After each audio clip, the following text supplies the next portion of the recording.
Lulutuin guys, ampalaya guys. Mayroon tayong minced onions, tomato, yung floss, chicken floss na ginawa ko. At saka ito yung ampalaya ko, malapit ng mahinog, kaya nilulutuin ko na. At syempre mayroon tayong egg.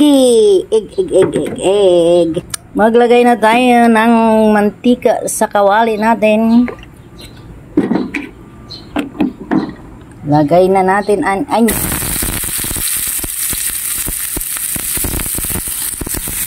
haluin hanggang sa maluto. Ayan, hayaan natin siyang yan, light brown na siya guys. Ilalagay na natin ang tomato. Siyempre, ang tomato ay from our garden. Kaya organic po siya, organic. Malutong. Hindi siya malambot. Ayan guys, gusto na ang ating tomato. Ay, mahulog siya guys. Ayan, ilagay na natin yung ating floss. Kaunting halo-halo lang guys. Ilagay na natin yung ampalaya natin. Kasi luto na yan siya eh. Naluto ko na siya, kaya kung siya ginawang floss. So, ilalagay na natin yung ating ampalaya guys. So, halo-haluin hanggang sa maluto siya at ilalagay natin ang igi. Ayan, halo-haluin na natin guys. Nagtubig po yung gulay natin. Oh, kaya kailangan matuyo yung maluto yung ating ampalaya bago natin lagay yung matuyo-tuyuin natin yan oh, guys. Nagtubig po yung gulay natin.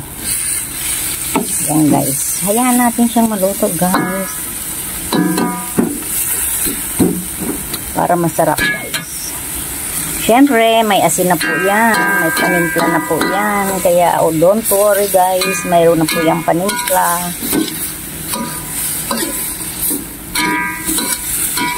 Rock salt. Himalayan salt. Ayan, malapit na guys. Kaunti na lang natin yung ating egg. So, lalagay na natin ang ating itlog.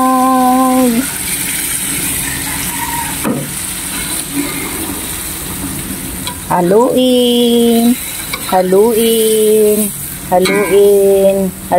Hayaan mo siyang mag-form siya dyan ng matuyo siya guys dyan. Yan. Uy. Yummy.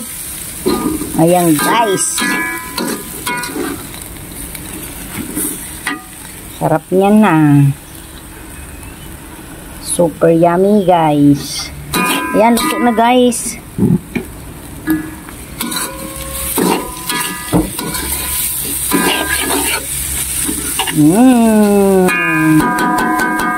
Please subscribe my channel. Susana Bartolata Mix Vlog.